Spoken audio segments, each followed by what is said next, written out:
नमस्कार, मैं हूं नंदिता कुडेशिया और आप देख रहे हैं डीएनपी इंडिया।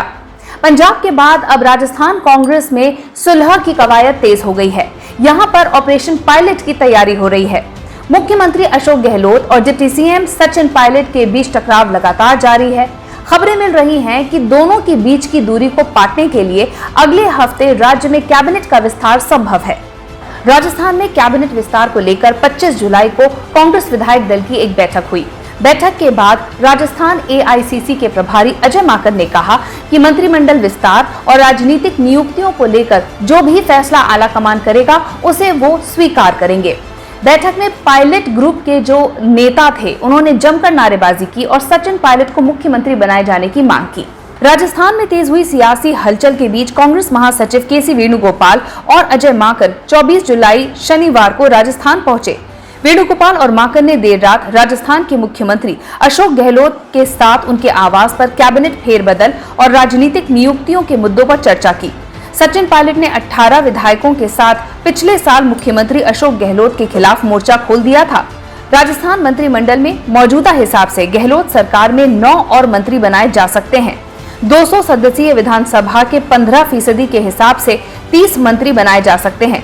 फिलहाल सीएम के अतिरिक्त 20 मंत्री हैं। कांग्रेस नेता अजय माकन ने कहा कि जिला और ब्लॉक लेवल की कांग्रेस की टीमों की नियुक्ति के लिए कांग्रेस विधायकों के साथ सलाह मशवरा करेंगे वो, और इसके लिए वो 28 और 29 जुलाई को फिर से राजस्थान का दौरा करेंगे।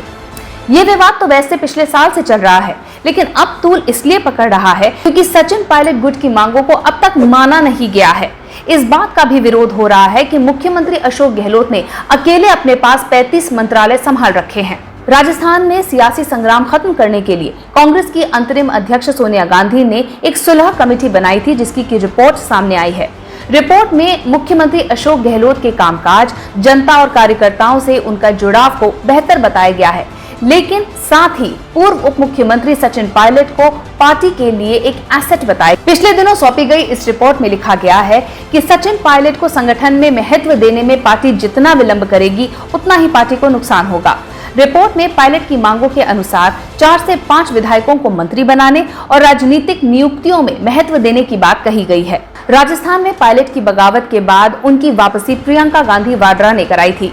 अब सचिन पायलट की उम्मीद प्रियंका गांधी पर ही टिकी हुई है। कांग्रेस हाईकमान की कोशिश है कि पायलट गुट को सत्ता और संगठन में भागीदारी दिलाकर उसका पद और कद बढ़ाया जाए। उसके बाद अगले विधानसभा चुनाव में सचिन पायलट की जिम्मेदारी पर विचार किया जाएगा। दरअसल पिछले साल सचिन पायलट खेमे की बगावत को थामने के लिए कांग्रेस पार्टी के तत्कालीन कोषाध्यक्ष स्वर्गीय अहमद पटेल और प्रियंका गांधी वाड्रा ने पहल की थी। उस वक्त सचिन पायलट खेमे को सत्ता और संगठन में महत्व देने का वादा किया गया था। पायलट आलाकमान पे लगातार दबाव बना रहे हैं कि इस वादे को पूरा किया जाए, लेकिन मुख्यमंत्री अशोक गहलोत इसे मानने को तैयार नहीं है। अब सोनिया गांधी के हस्तक्षेप के बाद बड़ी मुश्किल से मुख्यमंत्री मंत्रिमंडल विस्तार और राजनीतिक नियुक्तियों में सचिन पायलट गुट के लोगों को महत्व देने पर राजी हुए हैं।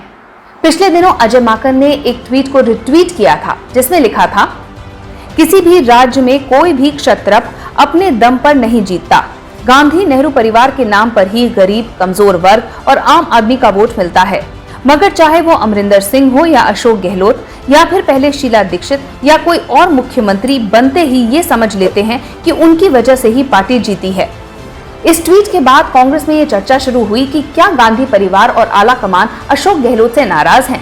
अजय माकन ने जो ट्वीट रिट्वीट किया था उसमें साफ लिखा था कि किसी भी राज्य का प्रमुख सिर्फ अपने बल पर ही चुनाव नहीं जीतता है। अब कांग्रेसियों को यह साफ हो गया था कि जिस ट्वीट पर अजय माकन ने मोहर लगाई है उससे वो साफ तौर पे अशोक गहलोत को क्या संदेश देना चाहते हैं। अशोक गहलोत की मुश्किल ये है कि मुख्यमंत्री रहते हुए उनकी अगुवाई में पार्टी ने 2003 और 2013 के विधानसभा चुनाव लड़े थे। दोनों ही चुनावों में पार्टी को करारी हार का सामना करना पड़ा। उधर सचिन पायलट की अगुवाई में पार्टी ने 2018 में विधानसभा चुनाव लड़ा। पार्टी ने चुनाव जीता और सत्ता में आई। ऐसे में जब 2023 विधानसभा चुनाव के दौरान पार्टी के चेहरे की बात करें तो पायलट गहलोत के लिए एक चुनौती हो सकते हैं। पंजाब की तरह ही यहाँ पर भी वो पार्टी के लिए एक उम्मीद हो सकते हैं। हमारी इस रिपोर्ट के बारे में आप क्या सोचते हैं, अपनी राय कमेंट सेक्शन में जरूर लिखिएगा। और अब तक अगर आपने हमारा चैनल सब्सक्राइब नहीं किया तो जल्द ही इसे लाइक, सब्सक्राइब और शेयर कीजिए। नमस्कार।